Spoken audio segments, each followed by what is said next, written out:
Let's get that. Okay, we will get started. We've got a few online and stuff. So welcome to this month, September's Power Board meeting. We've got Todd and Andy are both online. Is there anyone else online or just those two? Just those two? Okay, so we will get started. And the first item on the agenda is the approval of the agenda. Did everyone get a chance to get that and look through it? Is there any questions, comments, concerns?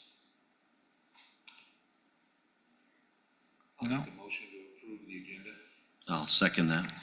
So Dick did the motion and Mark did the second. So Andy, would you start us on a vote? Sure. Palmer, aye. And Todd? Briggs, aye. And Mark? Hauser, aye. And Dick? Saunders, aye. Dinsmore, aye. Okay, thank you, thank you. Item number 2, the approval of the minutes from July 1st was our last meeting. Did everyone get a chance to look through those, and are there any questions or comments?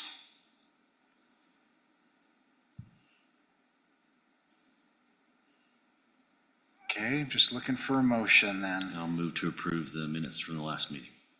I'll second. Go, Andy. Go ahead, So Dick. Mark did the first, Andy did the second. So Dick, would you start us on a vote? Saunders, aye. And Todd? Briggs, aye. Andy? Palmer, aye. And Mark? Hauser, aye. Okay, and Dinsmore, aye. Okay.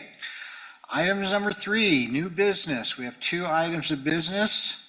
A recommendation for the city council to approve the Fremont Solar PPA project transaction.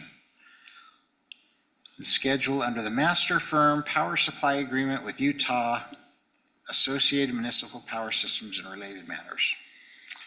Okay, for this item, I'm actually going to turn it over to Scott, so you don't have to listen to me. Put him to work. Yeah, and so, Scott, that's the resolution, and those other 2 tabs. So just- Are we looking just at the executive summary or Oh, the sorry, I need to do that. the agreement?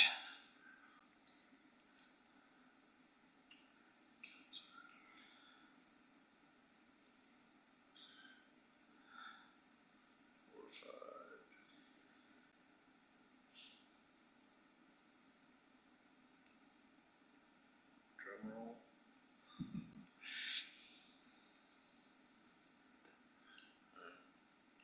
Entire screen.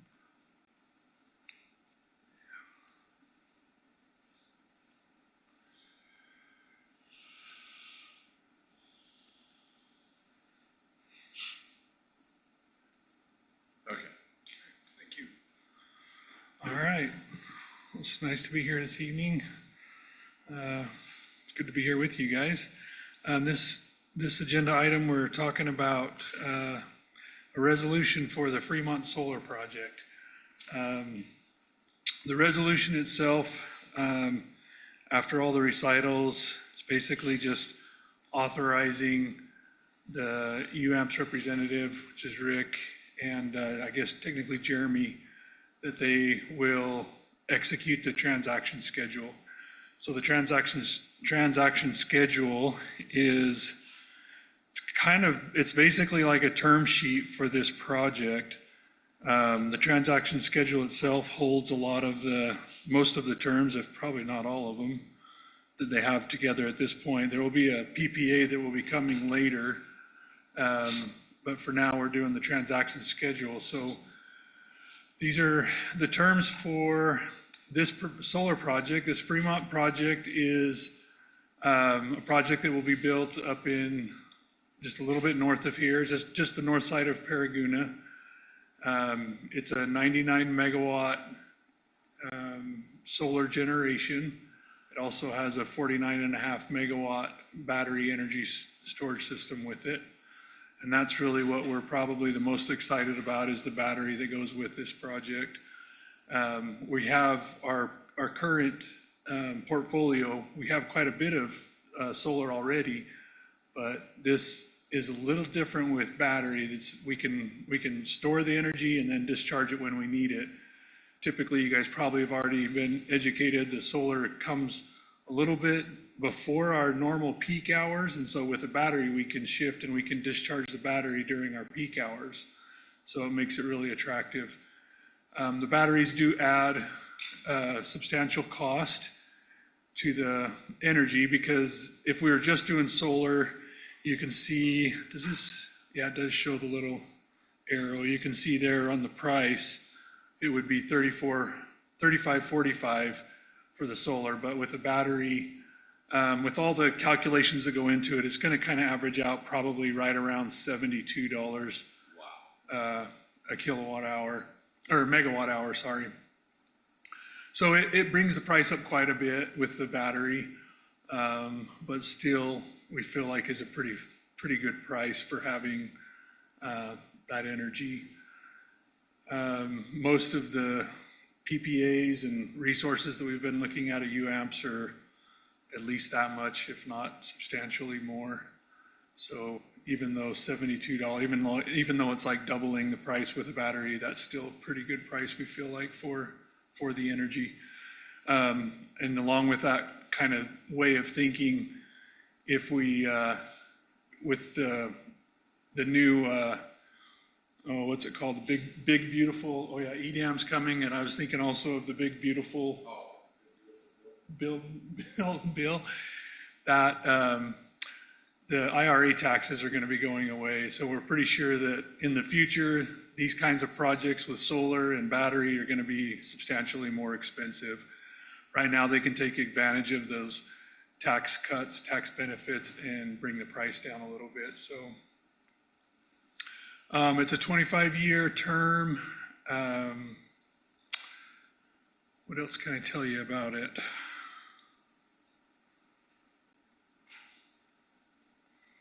The rest of this transaction schedule just kind of lays out the terms as far as we'll still be responsible for our transmission costs. Anything that UAMPS has to, that we need to pay UAMPS for their work.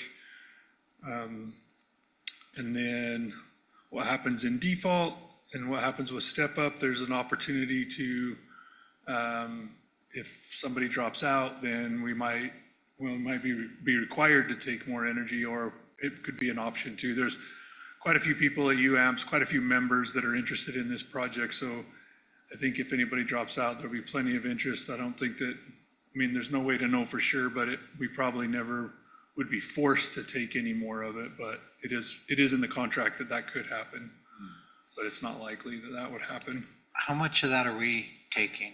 Are we committing to? Oh, that's a good question. I should have told you that. So we're signed up for 7,500 kilowatts, 7.5 megawatts. So, okay. Is what we are signed up for right now. And I guess it doesn't say that in this transaction schedule. It's up at the top. And that's not starting until 2027, correct? Or at that later date? Yeah, Later than yeah, June- the commercial June operation 30th. date. Yeah, So, okay. and it could go, the commercial operation date could go as late as 2028, but we're hoping 2027. So yeah, if you can see the mouse moving around up here on the entitlement share, we have 7,500 kW, and that's equal to about just over 7.5% of the project itself. And then that commercial operation date that Mark just asked about, I just saw that somewhere. Yeah, COD, yeah. So they're open for December 31st of 2027 and no later than June 30th on 2028. So it'll take him a couple of years to put it together, but pretty sure the price will go up from there. Really great thing about this one too is that it's a fixed price. So there's no escalation. So that's really good. 25-year term and the price won't change over the 25 years. Sure, it'll go up a little bit with like operating costs, stuff like that, but it's fixed for the price of the energy, which is great. So if we agree to this, the normal price without the battery is $35.45, or That's we're without, gonna be charged $70 regardless? We will be charged the $72, because it's a joint project. And historically, I mean, I'm trying to remember back, but that seems really high with our historical stuff. I know you say current market is in the $70 range, Yeah, but it seems so, high. The Red Mesa and Steel are in the upper 40s, Upper to mid 40s. 50s. Again, they don't have battery, But those are about the highest. but that's the big difference with this is we have the battery to do that 4-hour shift. Which I agree is a great feature, it's just, It costs, even though. but if you're people not in the- but if you're doing it during the normal hours, and we still have to pay the prices if it's using the battery, That, So- yeah, that's I kind was of, gonna say, the battery is part of the contract, It's- so they have it's- to provide the battery, yeah. Yeah. We will be responsible, we will have to pay it, but they also have to provide it. But what we're gonna be paying for is, and I'm just gonna throw out some times, when it starts at 10 o'clock to the solar finishes at 6 and then 4 hours past, right? That's the charge. We don't pay 24 hours, we don't pay Correct. all I know, we only pay the times that it's charging and that we're using. Do we have to pay when we're using the battery where we've paid it during the charge? That's a great question. yeah, that's the, I where it guess shows it's- here, the 1350 kilowatt month. Uh-huh. That's for basically the privilege of having the battery. That's the charge for the battery. So the energy will always be the 3545, but in order to have the ability to shift it with the battery, that comes with that 1350 a kilowatt month.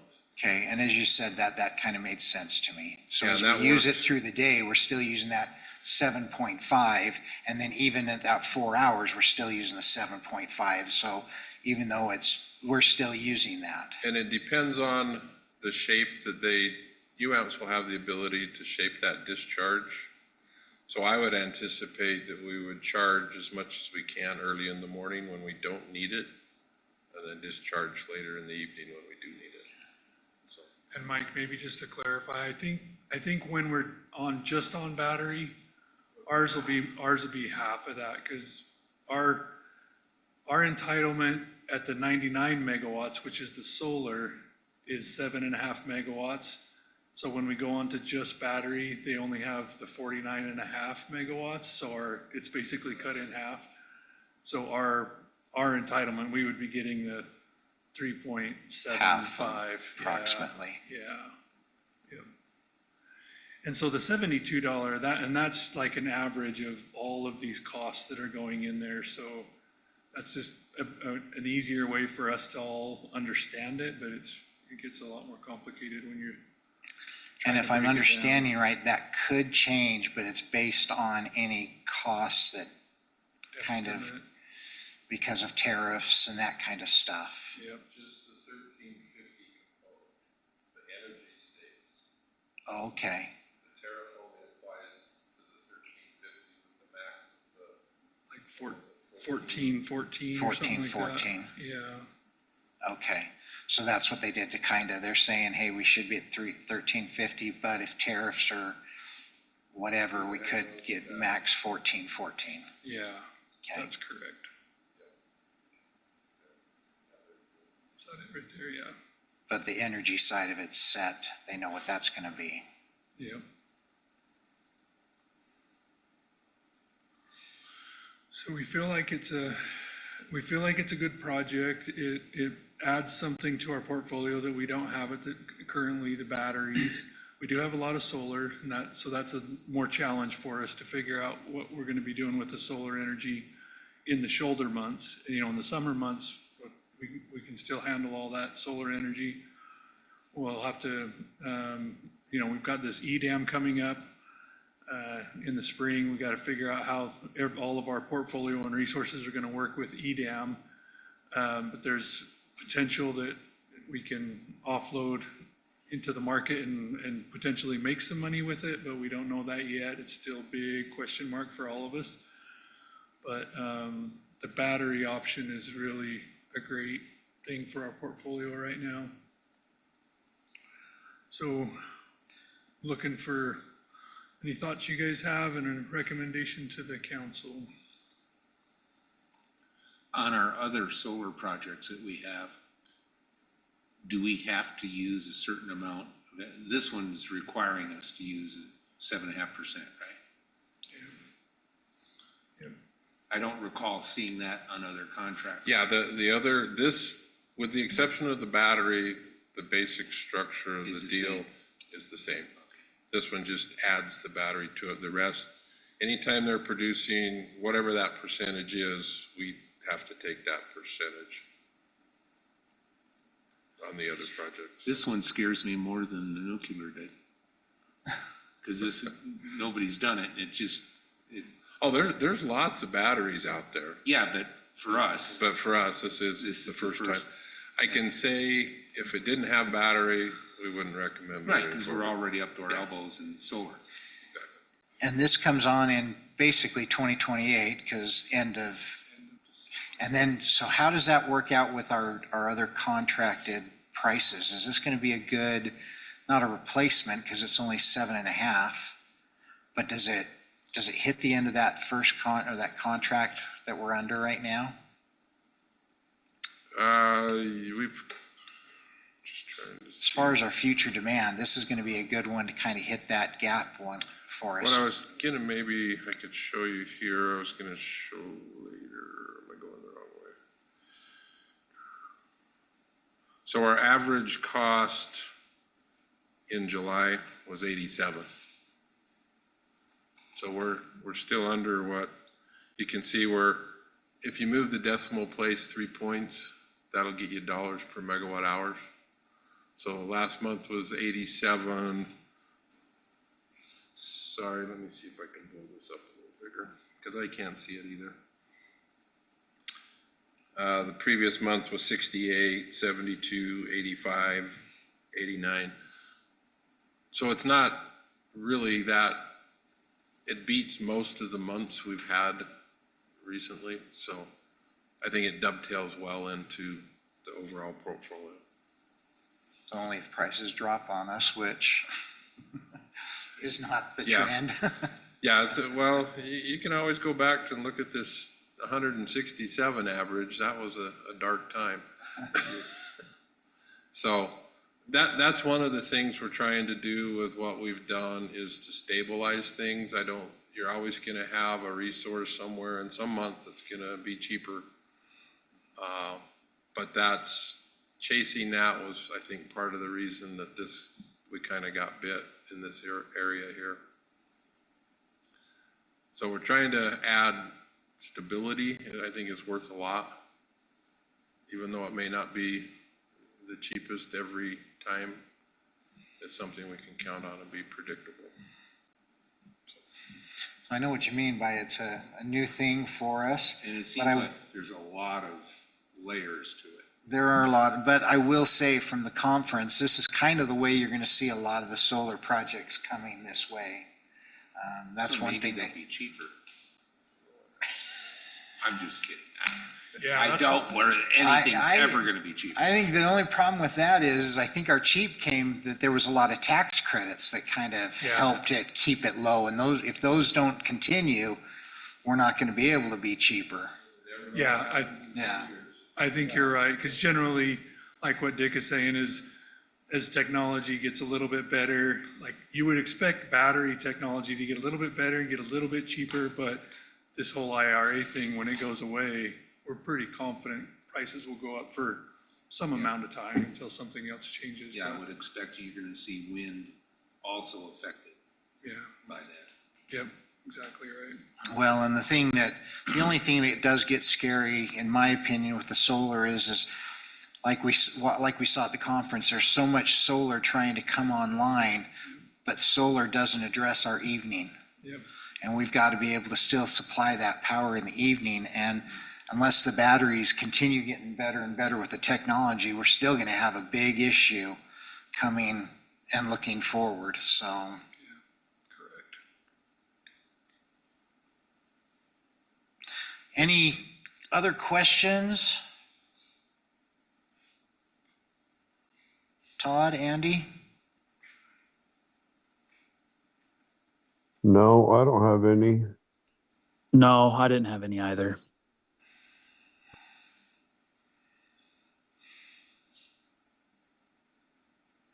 Is there any other information you need to give us, or was that everything? I probably forgot some things, but I think we hit the main points, yeah. It sounds like the real question kind of comes, they haven't started this project, correct? No, So it's still in the planning or yeah. getting approval phase. Yeah, and they've been doing like their transmission requests and stuff like that, so they're on track for delivering, but they're not to construction yet. Have they hinted, I mean, I remember one of our last solar projects, it was the panels and stuff kind of got delayed. Is there any thought of that, or have they hinted on that? No, I mean, there's liquidated damages clauses and stuff like that if they don't perform. It's more damaging for us if they don't follow through. Because us kind of trying to do our planning and for this, and if we don't have this resource, we could. Well, that's another issue, is that I think China's still the primary manufacturing location for most of these. And adding more of that quasi-liability of the source could be a problem. So I So don't we know, do- I'm just not crazy about more solar. So we do have this, so you can see at the top of the screen, what if the project's delayed? That's what Rick was kind of saying. They do have clauses in the contract that if the project's delayed, then they've got to, and that happened with Steel Solar also. Steel Solar was a little late. Yeah. And they were paying us, since they weren't providing the energy, they had to pay us for the lack of energy. So we'll have those same clauses in this contract.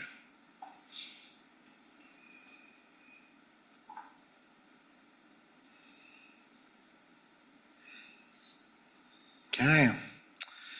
If there's no other questions, is there a recommendation to the city council or concerns?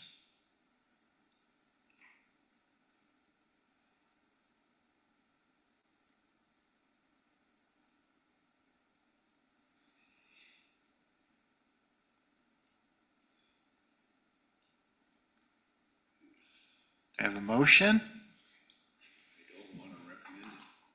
Don't want to recommend? Okay. I don't. I don't want to kill it either, but I don't want to be the one that recommends it, then votes nay.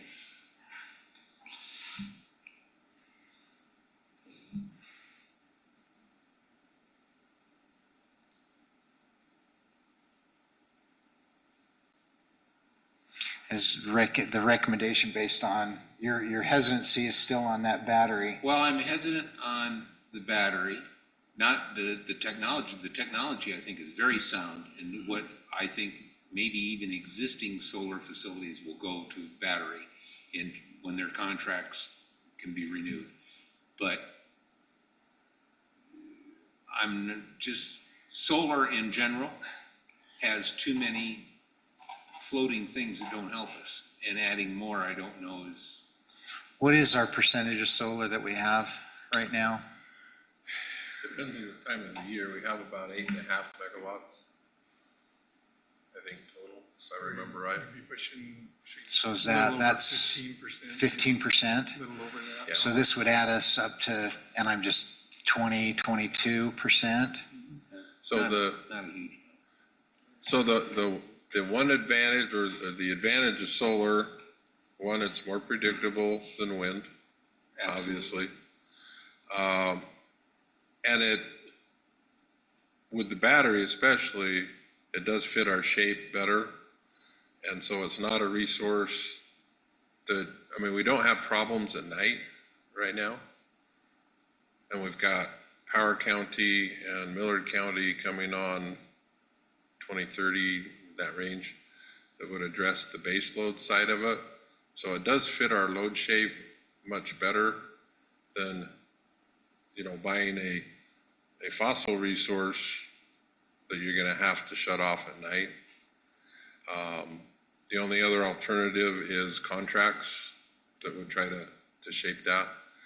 And this is one of the few projects that you're gonna be able to get online in that time frame as well. And contracts would be substantially Yes. higher prices. Because the last 5-year one that we did that's shaped somewhat similar, it has some base load, it has a mix, it's 80. So it's, And that one ends when? That was the one I was wondering. well, there's 2 5-years running right now that overlap about 2 years. The first one, that one's really hard because it varies a lot month to month. The second one, this is our, trying to think of when that started. If it started in January, so we're about a year, roughly plus or minus a couple months into that, so it's gonna go out another 4 years from now. But it doesn't address all the peak needs over the summer, that this would help address some of that, so. And Washington's load is a challenge, you know, in the shoulder months, we're down 15, 16 megawatts. One good news on the solar, their output drops on those shoulder months, particularly in the winter, like steel, when you get the storms going through there, it drops down. So it follows, I mean, definitely not ideally, our overall load needs better than like winds, just, you never know when it shows up. But short of a fossil-based resource or a contract, that's the other 2 options, so. When's UAMPS wanting, Well, and that's what I was also gonna bring, if you want, this really, we don't have to have it signed, sealed, and delivered till UAMPS until into October. okay, So if you wanna chew on it till next month's meeting, I'm fine with that. I don't see a big challenge or problem with that. However, if we could identify, you know, I've heard Dick's concerns, I'm guessing Todd and Andy might, since they didn't pick up or say anything either. If you could send me your concerns, that we could, if nothing else, answer those concerns or address those in some way. You know, shoot me an email or send Rachel an email, and then we can address those at next month's meeting. So fortunately, we do have more time than typical on these type of projects, so. and then let me ask you this, so looking also at the all requirements issue and this, would that not alleviate, or would that, where if we enter into that kind of, issue, then, and we didn't do this, by doing the all requirements, would that answer as far as our solution of having the power in the future? Does that make sense of what I'm trying to? It would, I think you could say it would answer it as far as having the resource. I can't tell you what price it's gonna be. Okay, Where this is more of a known commodity that we have now. And then this would be treated, when we'll get into that, as an existing resource at that point. Because all resources before that started would be treated just like they are now. And then as Okay. they drop off, then that's when the all power Okay. or So, all requirements would. just throwing out a scenario, if we didn't do this, but then we get into the all agreement or the all requirement, we would make sure that we would have enough load, but price is the issue. Correct. Or You may not. we're doing this, then we're just still figuring out our difference, and we have a set price on it, is what we're kind of looking at, the Yes. 2 scenarios. Yep. Okay. Yep. Let me just add, other than Dick's concerns, are there any other concerns, Mark, Andy, Todd? No, I don't think so. I think based on our need and what else is available, I think you've done your due diligence and see that it can fill our needs. So if there was another alternative out there, maybe that would be a better fit, I could see maybe questioning it a little bit more. But other than that, I think the price is in line with what we're accustomed to and think it's going to be. So I don't have any other issues or concerns. So do we by chance know who else is purchasing part of this agreement? And it was said that if they back out, that we will either be forced to purchase more or have the option to do that. Do we know for sure whether it's one or the other or? Well, we're not gonna know definitively until everybody gets through this Right. process. Right. I will say, at our last meeting, there was one member that said that they were thinking of reducing, but there were 5 or 6 others that says, we'll take that in a heartbeat. And so, as Scott said, I don't see that being a big issue because there were several that Would pick it up. were So the 99 is I'm not gonna pretty well say counted kicking for. themselves for not getting in earlier. And so if that became available, there were several that said, yeah, we'll take it. So and if we were to decide not to, I'm sure that would be the case as well. Other options are, maybe you don't do 7.5, maybe you do 5, yeah. And I mean, get there's a lot of Dick's different- concern about us doing too much, putting all our eggs in one basket with solar. The thing that we see though, that we're seeing, and we heard a lot at the conference, there's not a lot of other options. It seems like everybody's going to solar, and we'd probably be surprised if we really knew where some of our contract stuff is possibly solar during the day anyways. I'm sure And there's that a we lot of already mix. have that kind of commitment, but I mean, I get what you're saying. There's always been a concern of going too high.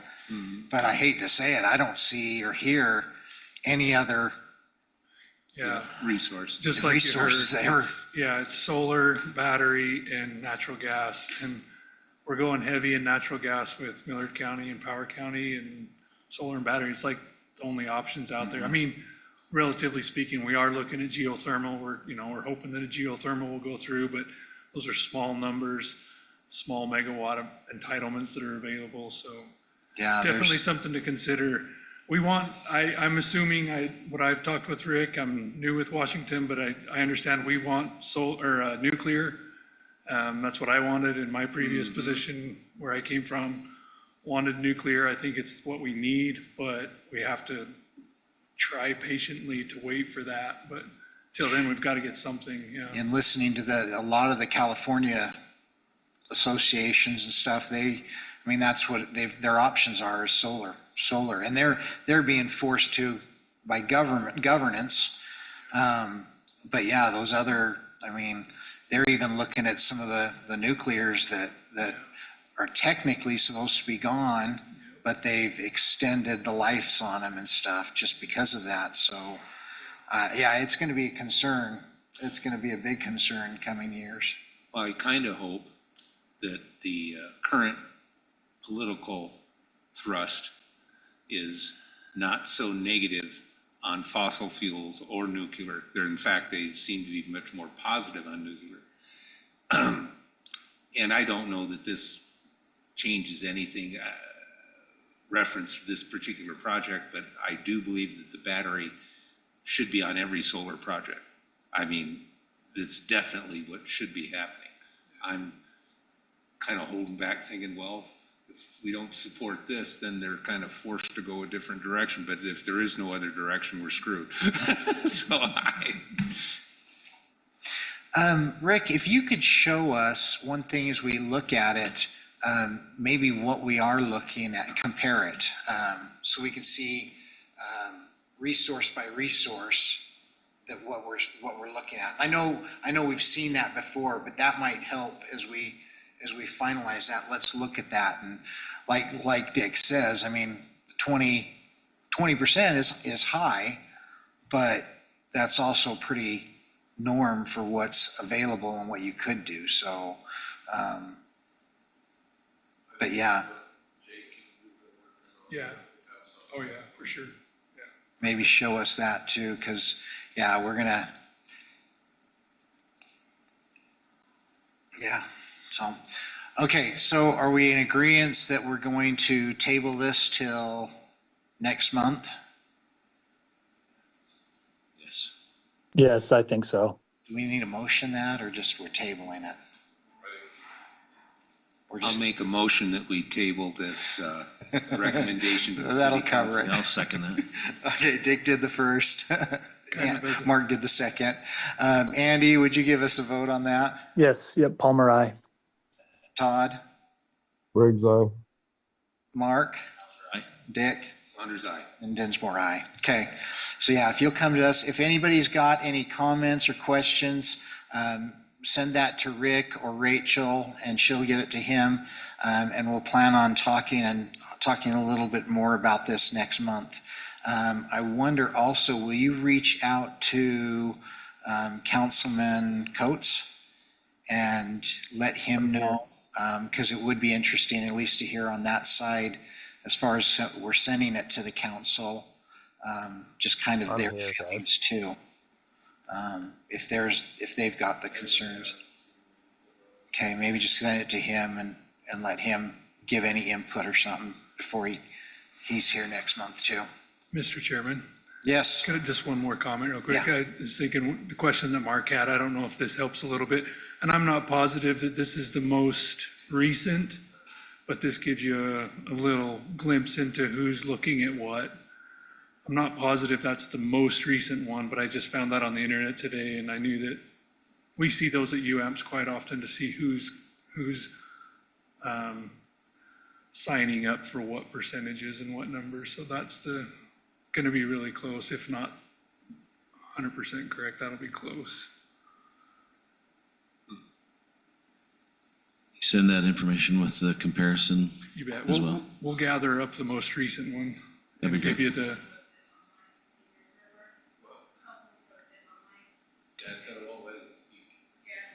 Oh. Okay. But yeah, we'll get the most recent one and include that in the information that we send out. okay, thank you, everyone. Okay, on new business, item 3, number B, letter B, is the review and discuss potentially UAMPS all requirements project. Okay, thank you. Yeah, we'll work on getting some more details together on that. As we previously indicated, there's no action needed on this item. More of somewhat similar feedback, concerns that we could then in turn, if there's something that needs to be addressed, take back to UAMPS and get more information for you. There are, like everything, there's pros and cons, no matter what we do, if we choose to go this route or we don't. And again, this is something that UAMPS is evaluating. It's not a done deal. However, I do think there is a fair amount of members that will elect to go this route.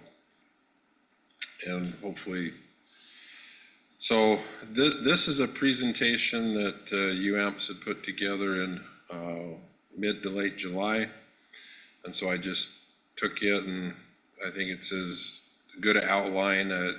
You had this as well as kind of a text version of this, if you will, in your packet that was sent out. So we'll go over some of the main talking points, some of the terms, and the timeline, which we talked about a little bit. Let's see if I can get this a little bigger. So UAMPS has traditionally been, well, not traditionally, has always been a project-based joint action agency. And is that the one you pulled up? So what that means is these various cities, this is the Fremont again. Everybody kind of comes in and says, I want 10 megawatts, I want a half a megawatt, I want 10 and a half, et cetera. And then once the project goes forward, then you're responsible for this percentage share of the cost of that project. So that's the paradigm that we're currently in. A fair number, and I would say I wouldn't be surprised that the majority of the joint action agencies in the country are all requirements style, which basically means everybody comes together, you throw it all in a common pot, stir it up. That gives an average cost, and that's what everybody pays the same cost. So you can see by everybody at UAMPS participating in different projects, our blended cost is going to be different than St. George or Santa Clara, Hurricanes, Murray, Logan, because everybody has a different mix, totally. But the underlying mission and goal of UAMPS in looking at different ideas is to deliver the lowest possible cost resource to the members. And also, I mean, UAMPS has members that are less than a megawatt of load. And then you have some that are, St. George, I believe, is the biggest, it's 220. So huge difference, you know, from an Oak City to a St. George, way different. Needs, backgrounds, abilities. And so UAMPS tries to address the needs of that wide gamut there. So UAMPS and those that attended the conference, you know, the values were discussed, you know, making informed decisions, integrity, collaboration, accountability as we go forward. So they're looking at different ways. Are there ways that we can achieve those goals of keeping costs down in a different way? Kind of already talked about this. Again, currently UAMPS is project-based, and then all requirements, members would commit to purchase all their resources from UAMPS. Because right now, if we chose, we could go buy make a power purchase outside of UAMPS, and there's a few members that do that, not very many. And they'd get a separate bill from UAMPS. You can do that now if you choose. There's baggage that comes with that. You know, you gotta have personnel, scheduling. There's a lot of stuff that comes with that. If this project goes forward, both models will still remain available to UAMPS members. So I would suspect that there's going to be some that choose to go all requirements and some choose to stay at the current project base. And so they'll coexist within the same organization.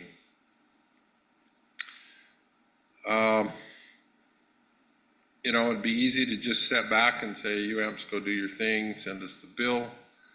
But as the board representative, we still need to be engaged on the board level, and then we need to bring it back and take that feedback to power board, city councils, et cetera.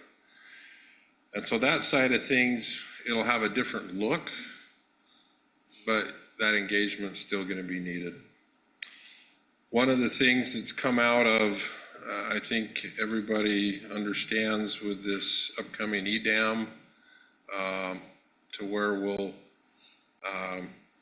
be shifting of how things are scheduled. Having a integrated resource plan that's collaborative as an overall UAMPS group is going to be paramount regardless of the all requirements project or not, because there'll be day ahead requirements that we have to show we have enough resources You can't wait till the day of, like, is done today to make those purchases. And so some of that flexibility is gonna go away regardless of the all requirements project. And then part of the overall UAMPS procurement plan will need to be done as an entire group as well. I think some of the benefits of the all requirements, hopefully we can achieve an economy of scale, because should be easier to buy larger pieces that's a combined between everybody. Maybe we don't need as much at one particular month as somebody else, and hopefully we can find some complementary needs there. So some of the key changes, we can use Fremont as an example. If we were to go with the all requirements and the all requirements project decided to move forward with Fremont, Washington wouldn't be able to say, no, I don't want to be in Fremont. Because but that decision would be made more at the board level as that group. And so that's where we'd have to bring it back ahead of time so you give me your feedback that I can in turn would give it to the board. Does that make sense? And so we'd have a single supply contract with UAMPS that basically says you're going to supply all of our needs beyond, and we'll talk some of the differences here, at least initially. But UAMPS would be responsible for short, mid, and long-term purchases or projects that meet those wholesale needs. Stop me with any questions. And if I say something wrong, for those of you that went to the So conference, if this let me know. goes forward, does that mean things like us individually agreeing to Fremont become a moot point? Exactly. Yes, so. Yeah, it would be done on the project management committee level.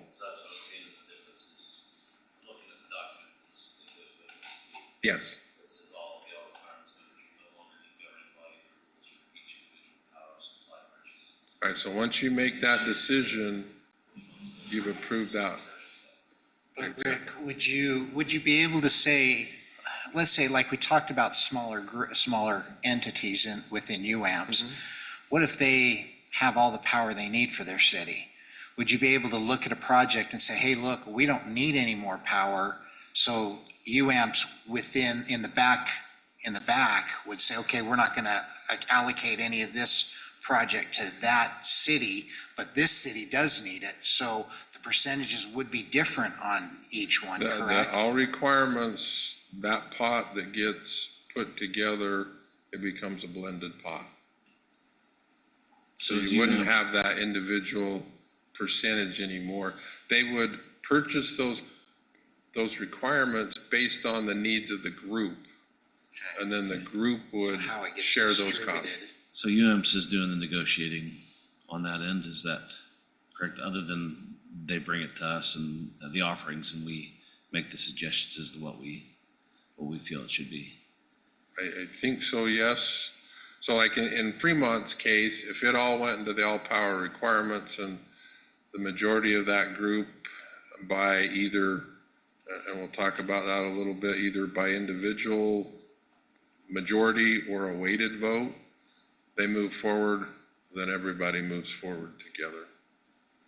When does the EDM come online? When does that May program start? 1st, I thought it was spring. Okay. Yeah. These are good questions. Any from Andy or Todd? Yeah, yes, and so that board that determines, whether which suppliers are participating in UAMPS, what does that board consist of? Does that consist of each board member in each city, or how does that look? That would be, in Washington case, it would be the director of Washington typically, whoever they're, so it would have a project management committee just like NEBO has, or any of the other projects, VEO. So the structure doesn't really change. What changes is the ability to pick and Opt in choose and when out. that, yeah. Opt in and out. So the governance is, the way I see it, and Scott can correct me, is the governance within UAMPS is still the same majority vote, weighted votes as needed. But the change comes in, that project becomes more of, I guess, an all-encompassing future resource procurement project. That makes sense? So within that project, that PMC can choose to participate in Fremont, or could be a Millard County-like project. That one's going to be outside of all requirements. So the decision to participate in those projects. Now, coming back to maybe, I think it was your question, if Washington doesn't need that much, we're not going to be using that much of the power, all requirements. Does that make sense? It does, but I get what you're saying.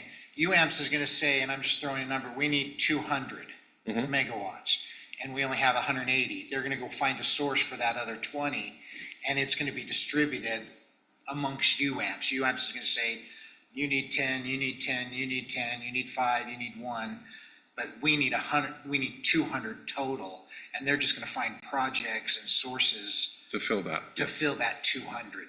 So, yeah, Exactly. no, that makes sense. That makes sense. Exactly. Go ahead. You bet. And you've already kind of said this, but maybe just another way of saying it that might make it a little bit clearer maybe, is so what's changing is if Washington Governing Board doesn't want to participate in Fremont, as an example, then all the Washington can do is tell Rick, hey, we don't want to be in Fremont, and then Rick, the only power that he has is to lobby, if for lack of better word, to the rest of the PMC to try to get enough people to vote against it, because if more people vote for Fremont, then Washington is in. Yeah, we're in and we're participating. So that would become part of that all requirements pot, if you will. I mean, in theory, the fact that UAMPS is gonna negotiate as an entity does offer an opportunity for cost savings. Because like you said, you're gonna buy a bigger sack of potatoes, right? You might get a discount. But too bad there's nothing in the, But you can't say, I don't want that potato right, well. in that if- bag. If UAMPS is I can see where this is a huge cost savings for UAMPS too, because you don't have all the different pieces. You can just make a decision, the group can make a decision.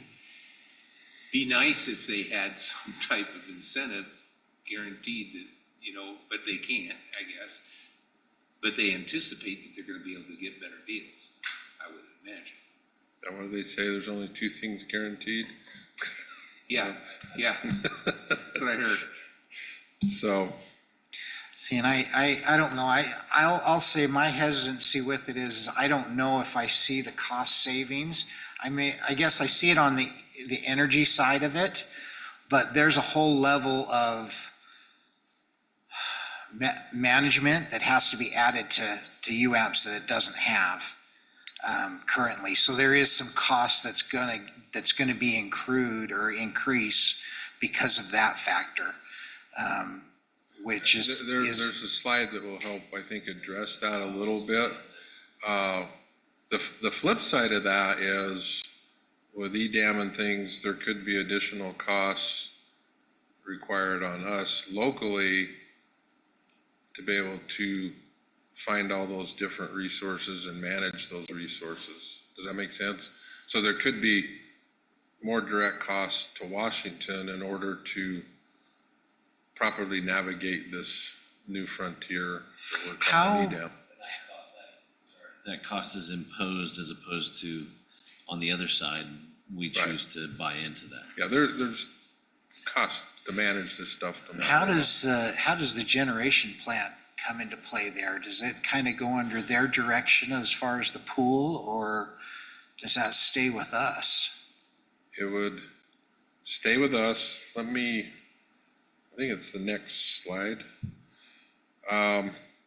So I think the main benefit, and then we'll get to your question. It does reduce the complexity at the individual city level to secure resources. And I think you're right. It'll be probably more attractive to the smaller entities than the larger ones. We're somewhere in the middle. I mean, some of the utilities have 4 and 5 full-time people that's all they do is schedule their power. We don't have that. You know, we do our best with the limited, myself, Tyler, Scott, and Jake, but that's not all kind of a sideline thing. You know, it's not our full-time job.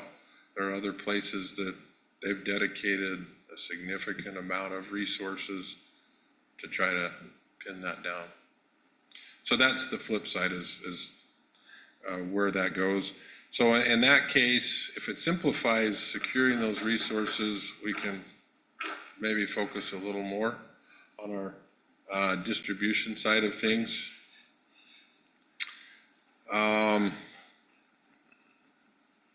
So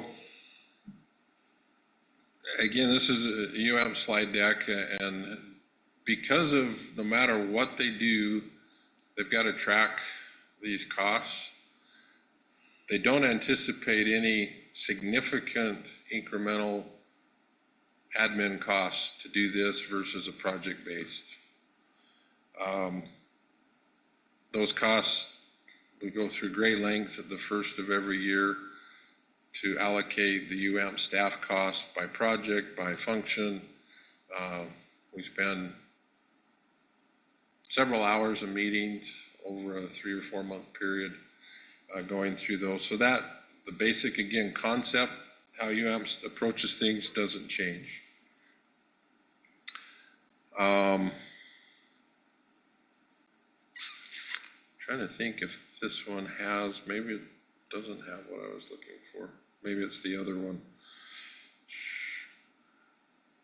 And Rick, how does that look contractually if we decided to choose the all requirements and then, you know, hey, this may not be the best fit for us and we want to go back to the current? What does that look like?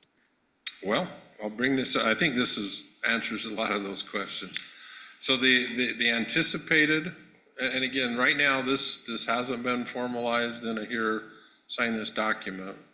But what they're anticipating is because of the nature of the project, you can't have people jumping in and out all the time. It would just be almost impossible to administer. So what they're anticipating is a 25-year term, and that you could give them a 5-year notice to get out and go back. But the resources that were procured under the all requirements would stay with the all requirements group. So you would come out with none of those resources that were secured. Yeah. Wow. So it would be difficult and somewhat painful to get out. And that's by design, because having people jump in and out all the time, you can't plan for the future. It makes it much more difficult. So if it goes this way, all of our existing contracts that we have, No. We'll get to the next one. Okay, so it was probably 2 or 3 months ago, we talked about this in a light, medium, and a heavy version. The UAMPS members came back and said, we'll consider the medium version. The light was not a whole lot different than a project-based, because you could get in and out and all that. And the heavy was you threw everything in, including your existing resources, and then that all got mixed together. What this is more the medium, that any of our existing resources, which more or less would be up to the signing of that document, which right now would include all of our current resources, up to and including Fremont, if we elected to do that, would be treated outside. So this project would only address what we need above our current resource mix. That includes Power County, that includes Millard County, that won't come on until 2030, 31, that time frame. Does that make sense? So while those there's- would still be treated Yeah. just like a project-based. Okay. And so it's For the length delta. of the contract with them, Yes. correct? And so that's an advantage, if you will, or potential advantage. Say Nebo, they decide it's run its useful life in 10 years, 15 years from now. The replacement of Nebo then would fall to UAMPS, Would come not in to this, us. this program. Now, there are a couple things that I think there's more details that have to be worked out, is the scheduling of the MIGs and stuff. I don't know that that's been pinned down. But I believe that just we continue to run those as we currently are. Now, if we were to wanted to buy new MIGs, I think that's a different story. That would have to go through the all requirements part. So existing resources live outside of this Until the contracts are up. until the And then contracts the are up. benefit of this is them being able to buy larger quantity, the wholesale power under their umbrella to pass those savings Correct. down to us. Correct. And so the all requirements model in the state of Utah, there's two main ones that have that. That's Deseret, which is the co-ops, and UMPA, which is Provo, Salem, Spanish Fork, Levan, and Manti. Did I get them all?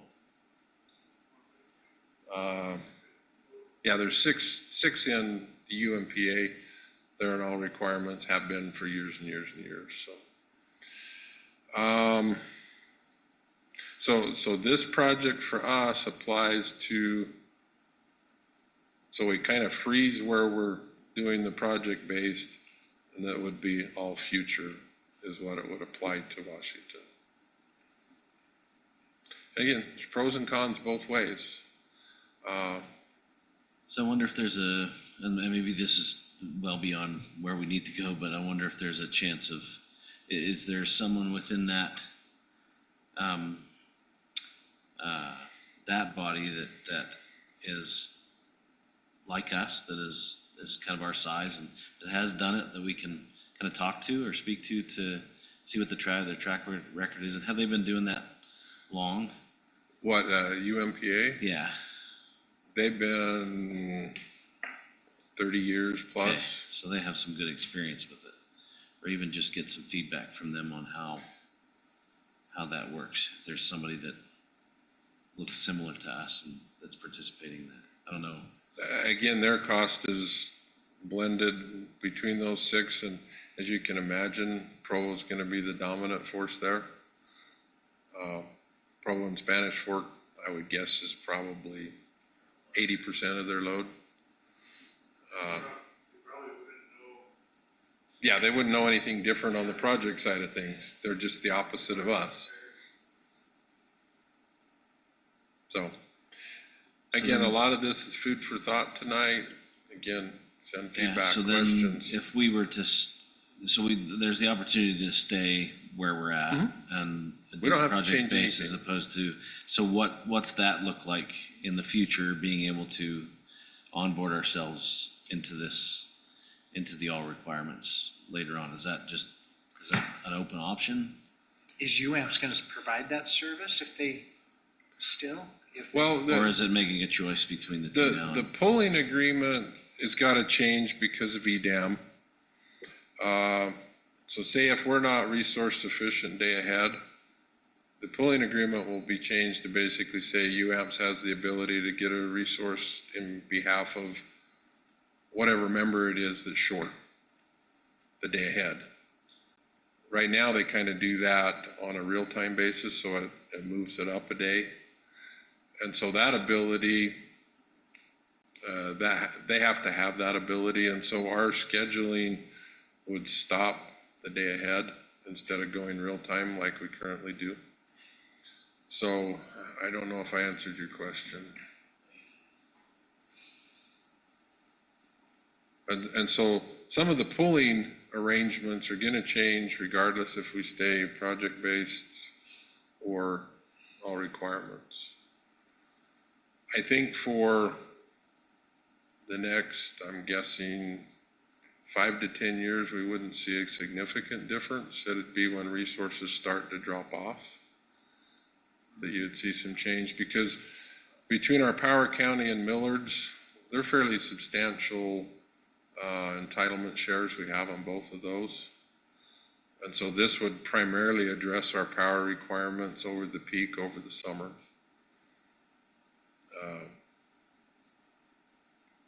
So, does that help? Some of the things that some of the details I don't think have been worked out. We talked about the MIGs, or generators, you know, solar programs, energy efficiency, demand response. We couldn't all of a sudden start changing things without UAMPS knowing in advance, because they're planning based on certain things happening. Doesn't mean you can't, but it would probably be done on a wider group basis than just individual. So if we did opt in, when would this start working Let's for us? just, well, let's go through this one, and then there's a timeline at the Okay. end. And so UAMPS is committed to keep everybody within UAMPS whole, treated fairly. The one difference I think with the all requirements is you're gonna have to collaborate as a group, probably even a little more than you currently do, because you won't have that opt-in, opt-out kind of scenario.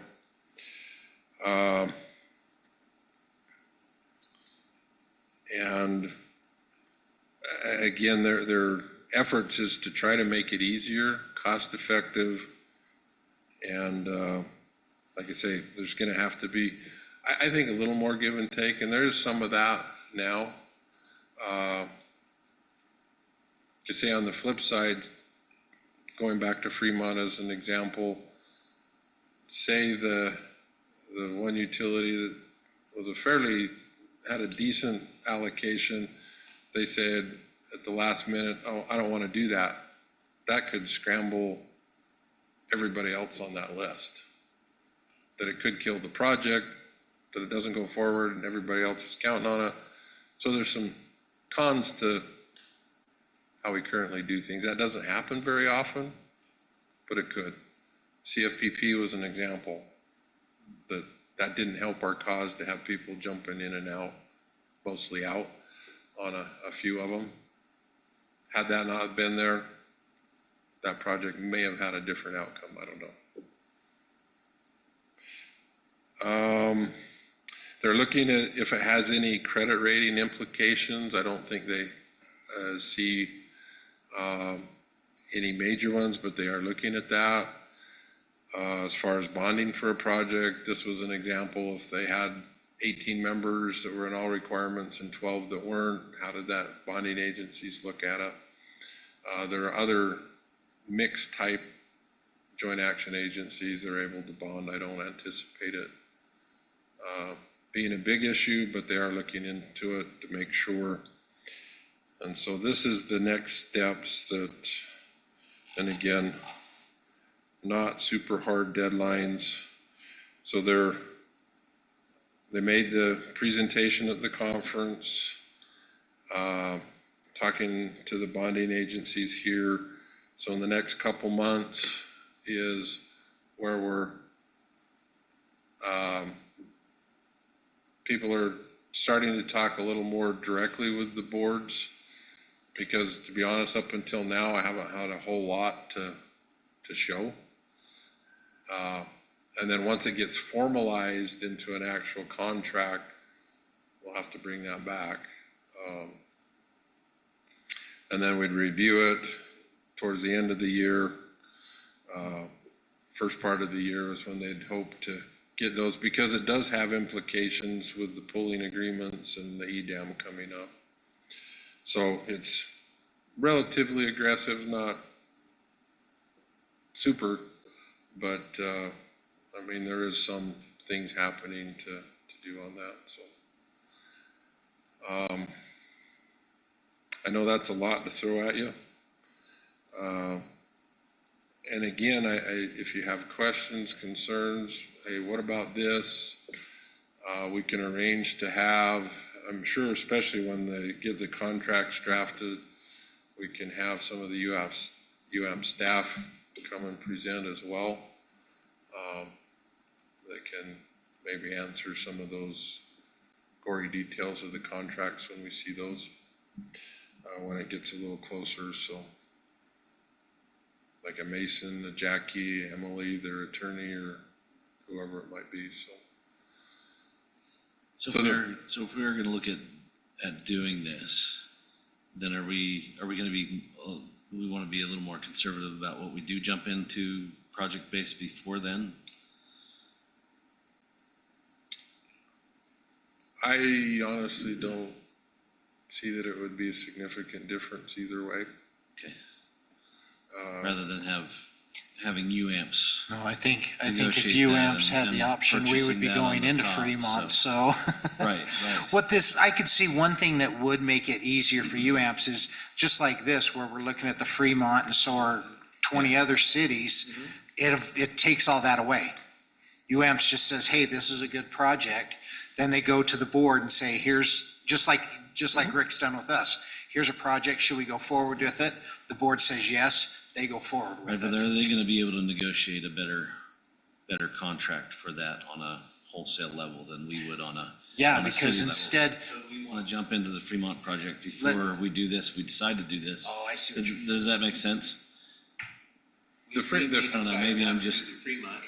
They're still gonna do the Fremont. They do, but still on the level, if it comes No, out to be the to difference benefit is, us. it's like with Fremont, where there was 20, if it was in all requirements, there might be 29. Right. So it would give UAMPS a better opportunity to negotiate, because they would say, we've got 29 cities Right. that are gonna jump into this project. So that's what I'm wondering is And- whether we jump into the Fremont if we decide to go this direction, or we jump into it when that Well, happens. I think it's like You know what mean? I said to Rick, if we jump into Fremont, we know we're at $74, right? Right, because If we that don't, resides UAMPS, outside. and we go into the And all, they put us where they- UAMPS is where gonna be they- there, but we don't know what price we're Yeah. gonna be at, because we might have a contract at $90. Yeah, And if they sign it at 65, we're gonna really feel stupid. No, because we'll be in that one too.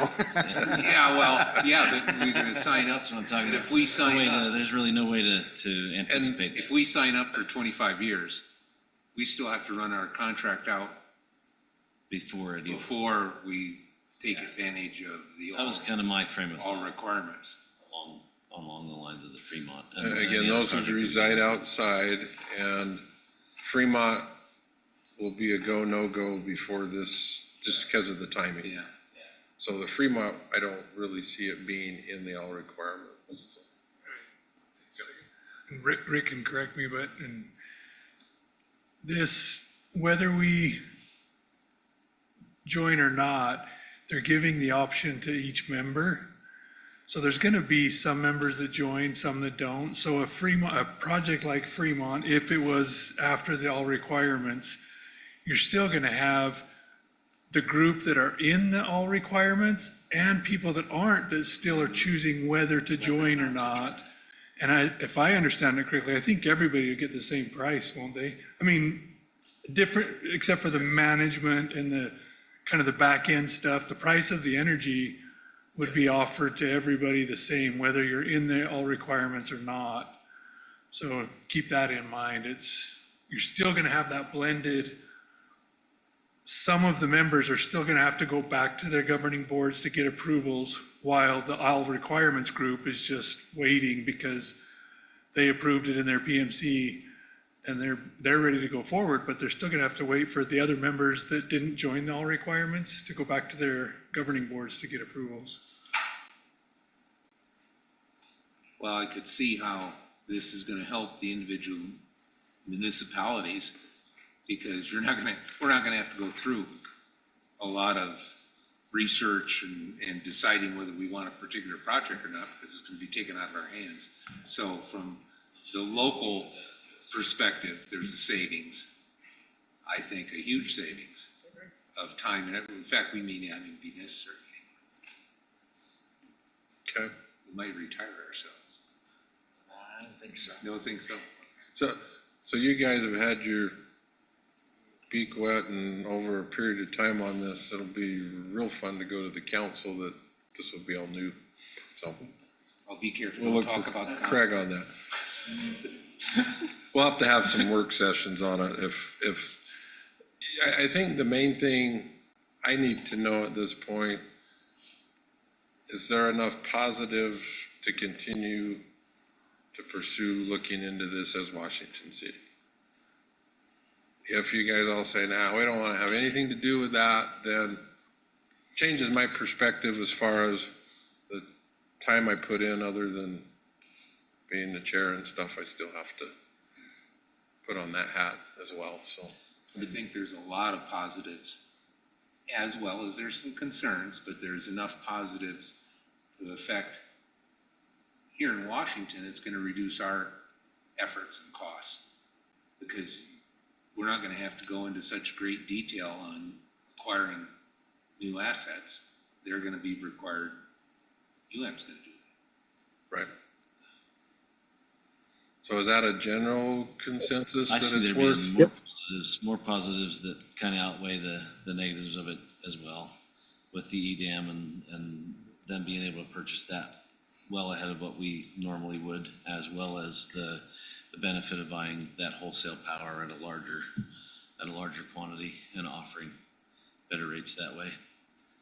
And I still have some concerns. They're not huge concerns, but with the existing and the assumed state of what the power is for the country-wise, yes, this is probably an easier route. And if it does get as bad as it could be, and they're predicting it could be, then by all means, yes, this is probably a better source. But yeah, there's still some concerns. Little things like, obviously, it's not a jump in, jump out, so if there's some projects, if they're heading in a direction that we don't feel we're comfortable with, if they're putting eggs in one basket, you're kind of stuck with that. But I think if that's the case, so is the rest of the country also. So yeah, there's some concerns, but I think with the way things are going, yes, this is probably the correct route to go. So I don't know if you've had a chance to look at these talking points, go through them, even if you want to redline it or mark it on it and scan it and send it to me. What does this mean, that, this or that? Just welcome the feedback, so. Todd and Andy, did you guys have any questions? No, I don't have any questions, but I do agree to keep moving forward with this and keep analyzing it. I think it'd be a good thing for all of us. Yeah, I feel the same. I think there's enough positive in there that it's a direction that we probably should pursue. And I can't see that they would not have our best interests at heart. I can't see any ulterior motives that they would be wanting to do this other than to simplify their end and maybe increase their buying power with bonds and things. Okay, thank you. That's what I need for now. And as more detail, I suspect this could be a topic on the next several meetings. Okay. Because of the timeline, we're gonna have to get up to speed and move forward, so. Okay, thank you, Rick. Item number 4, regular business, our operations report and generation update, and UAMPS report. Okay, I think I managed to mix my stuff up. We're already here a little longer than usual. Appreciate your time. I'll try to give you the streamlined version of the rest. For the summer of 2025, our July peak was about 1.5 megawatts. Oh, sorry. Well, I don't have that up here. It was about 1.5 megawatts less than last year, and August was about 1 megawatt less. So we were just under, actually, I can show you that here. Not dramatically different. We haven't had like a run of 110 like we typically do this summer. So I would think if we'd have easily bumped up. Again, the kind of the brighter green line is where our peak load. And so far August, we've actually hit right in here, or excuse me, in September yesterday, we were about 47. So we were quite a bit higher than the previous 2 years. You have to go back to the crazy September 3 years ago. So anyway, that's just kind of where the load's at. Give you a quick update on the substation up at Grapevine. This is when the foundations are all in. Site looks nice and pretty. Then they start digging it up for conduit again. So kind of mess it up, put it back, mess it up, and put it back.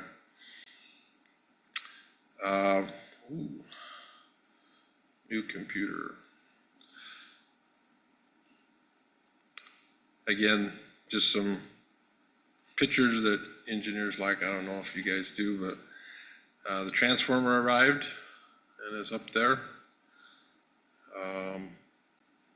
Just a picture of him craning it off. And it's been tested and everything looks good. This was that hole that they showed before. They put three basements in there. Control building is well underway. Our crews have set some of the steel so they could bring in the conduits for the outgoing circuits, which is these big 6-inch conduits. So trying to hit this without them there makes it a real challenge. And so we put that steel up. Gives you an idea of the number of conduits that go into some of these stations. These are control conduits that'll go into the control building. Where you can see there's a fair amount of rock in this area. The good news is, probably shouldn't say it out loud, is we haven't hit water in this area this time. So our drain must be working. Craig was involved with that. Again, just give you an idea of what goes underground. There's a lot of conduits, and once they get done with the conduits, they'll make it look nice, and then they'll dig it up again and put the ground grid in. Then after that, we can get it pretty and leave it. So the control building's well underway. They got to put the tile on. In fact, I didn't notice today. Did they set that? Did you know? Okay, the tile may even be on now. The inside's been painted. Again, these big conduits that go over to those buildings, that's why we set the steel a little bit earlier than the rest. This is the cable tray that'll come all along here. So the cables will come from the equipment and then go in a tray that just has easy open lids that you can lay the cable in much easier. And so that's the substation, kind of where we're at on that. We did bid the transmission line foundations. There's 7 of them that will feed this substation. We got the bids back on Friday. ICP is looking at evaluating them. We had, I think, 4 attend the pre-bid meeting. We ended up with 2 bids. Both of the bids are companies we've used in the past, and one of them gave a real attractive price, so that's a good thing. And so we're just gonna make sure they've got everything covered. And so that work should start probably in the next 3 to 4 weeks, something like that, to get those foundations in. And then the steel structures for the 2 segments of transmission line is scheduled for mid to late October to start arriving. So we'll start seeing lots of activity in this area.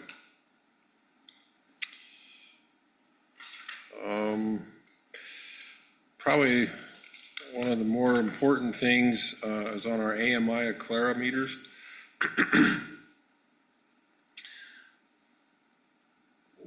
Last month, I think we have about 25, is it, Rachel?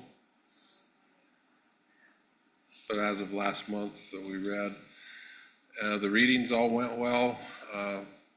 2 reasons. One, we're out of the old meters, and the readings went well so now all new residential meters that go out will be under the new system, which is a really good thing. We will start, that'll give us a little broader base. We had 25, then we'll go to 50 to 100. We'll see how those reads all go. Once we start gaining confidence that there's no issues, then we'll start scheduling times to actually swap meters out. So that's actually pretty monumental on that project. It's been a long time coming. Some challenges there. One item for you to be aware of, if you get questions, is it's not related to the AMI. We're going to shift, right now our billing cycle is from the 20th to the 20th. We're going to shift it to the 1st to the 1st, which helps with accounting. It also helps us. So now right now it's hard to compare the UAMPS consumption to our billing cycles because they're shifted by 10 days. So they're always off. This will give us a little clearer match. But what Utilities is planning on doing is so on the September 20th, this next read will be normally on the 20th, and then the following read won't be until November 1st. So that'll add 10 days to that one billing period, and then we'll be back on a normal schedule. So Have we notified member or? it's on the utility bills. It's been in the newsletter, and then it's on, is it the back of the utility bills?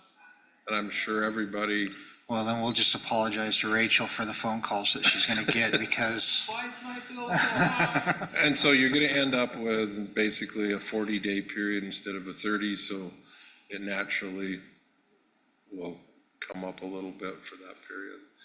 They picked the shoulder months, so that impact should be as minimal as possible. So just to make you aware.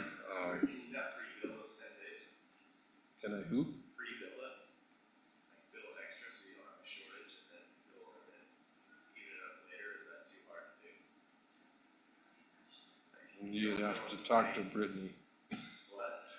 We'd have to talk to Brittany. She's the one that said those, yeah. It's like, here's your month, and if you had 10 days to average, and then the next month, clean it up.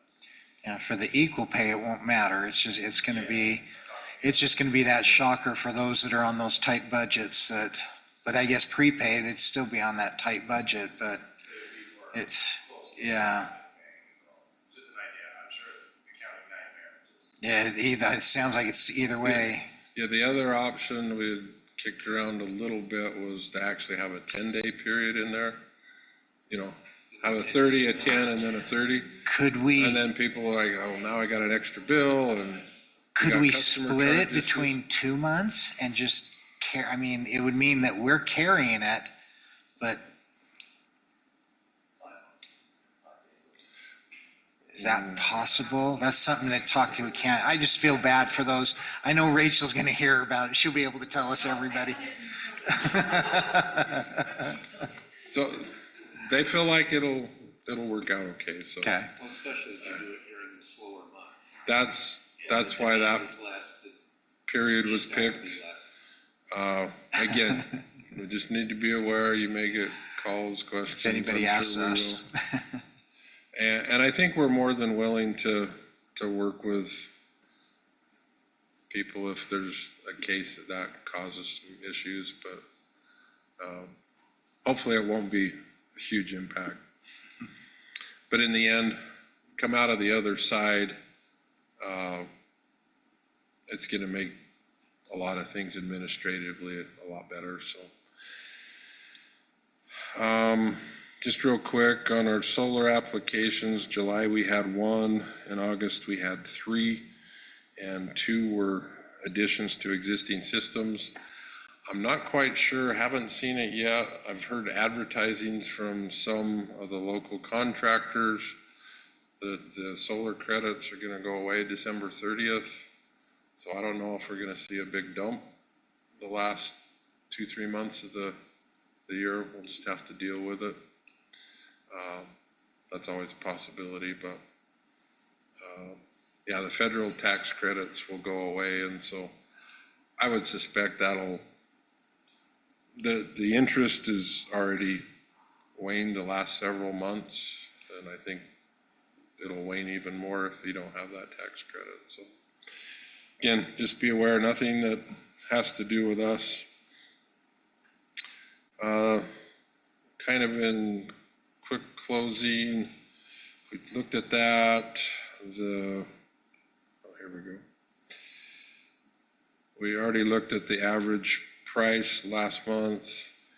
The PCA actually went a slightly more negative because our average cost this July was just a little bit under the previous July. So again, based on the previous year to now, so. And our average usage for residential wasn't the highest, wasn't the lowest, pretty in line. Again, that's the total kilowatt hours sold divided by the number of customers, so a real rough average. Probably the only other thing on the UAMP side of things is, I don't know if those that attended wanted to, you know, Mike or Craig or Todd or Scott wanted to say any more about it. Those 2 topics were some of the things that were discussed. It was amazing to hear from some of the other issues that other municipalities face. Was it Tahoe that was there that was telling us their winter months, they experienced, was it 80 inches? No, was it 80 inches? 1 year, they experienced 80 inches of snow.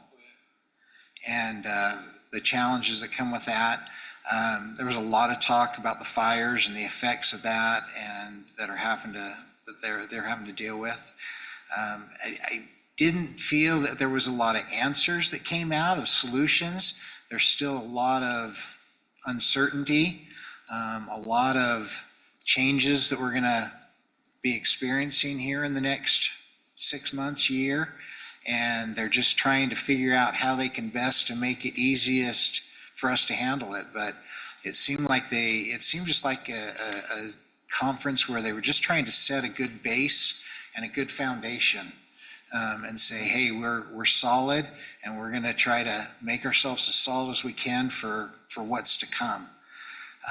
I was very glad that we're not in the state of California, hearing all of the issues that they have to deal with and what they're going to be facing in the next, 20 years? 20 years of what they are being thrown into.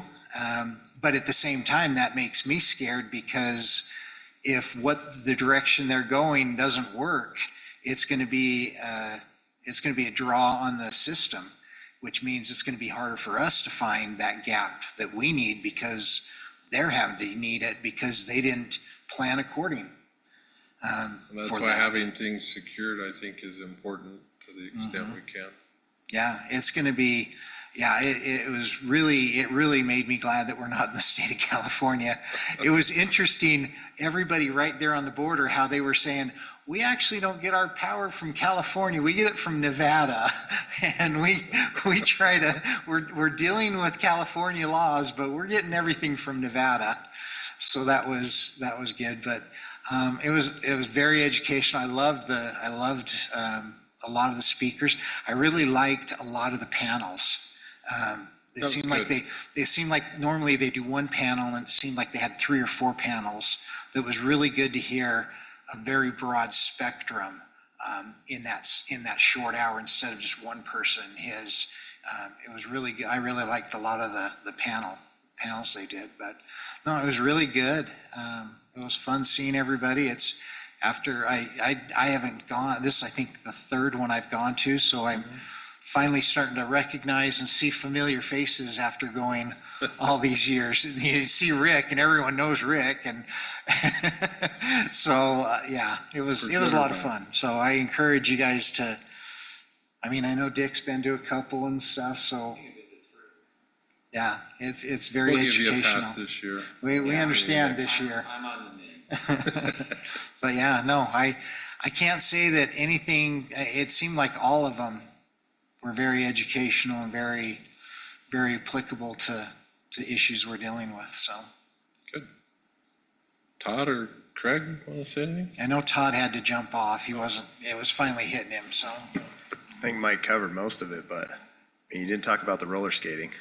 I mean, that was the coolest roller skating I've ever done. So, top of the mountain. No, they have the old hockey rink, and then they let you roller skate on top. Like we took the tram to the top, which was kind of fun to go do. No, it was a great conference. Learned a lot. Like you said, Mike, the biggest thing is where's our power coming from? No one really knows the best answer right now, and we need to figure that those higher groups like UAMPS need to help us figure out those things. And I think we're trying to do that with all these different types of things going on, but we really need help from the federal government to help push some of the regulations. Like, I think some of the biggest problems getting over these hurdles is all the regulations and the time frame it takes. And we're to a point, in my opinion, that we gotta forget some of those regulations and get the power done. But that's just how I feel. And that means nothing to the federal government, but I don't know how we get past that, but that's kind of where I think we are. But Rick does a good job. Rick speaks, his written speech from Jackie was awesome. He did a good job presenting it though. Well, thanks for those taking the time. I don't know, you have anything else, Scott? But yeah, I think one of the other topics that was hit on a little bit was the large data center loads that are flying around out there, and it could have significant impact on not only the existing grid, because some of the things they're talking about doing is they'll co-locate a combined cycle turbine next to a data center. They have really deep pockets, and so what that does is drive the cost up for transformers, turbines, the whole 9 yards, because they can spend whatever they want. And some of these data centers, I mean, they're talking 4 and 5 gigawatts. All of Washington County is 3/4 of a gigawatt. And so on one campus, you'd have 5, 6, 7 times what our county uses. So there's a lot of interesting challenges. I know the one transmission line they started constructing, I think this was at the UAMPS meetings. It took 15 years to start construction from doing all the planning. Well, these loads and stuff are coming at a much quicker clip than waiting 15 years to be able to build the line. And so that's what Councilman Coates, I think, is referring to. We gotta be good stewards, but at the same time, we can't stumble over every last pebble that gets disturbed too, so. Well, the data centers, like you said, they're cash rich. So what's gonna happen, I think, is you're gonna see a tremendous change with the nuclear. I think they're gonna finance modular nuclear. In fact, that's the one that was in the paper just recently, that's going up into Idaho. Is they got $135 million private investment to go ahead, unlike when we tried to do it with all the different. Who would have thought about a nuclear plant at the INL? What a great idea. We may know who took it over. I'm a bit jaded, but anyway. Like I say, there's other things, but I think that's the main points. And unless you have any questions, we've probably had plenty to think on Any tonight. questions, comments?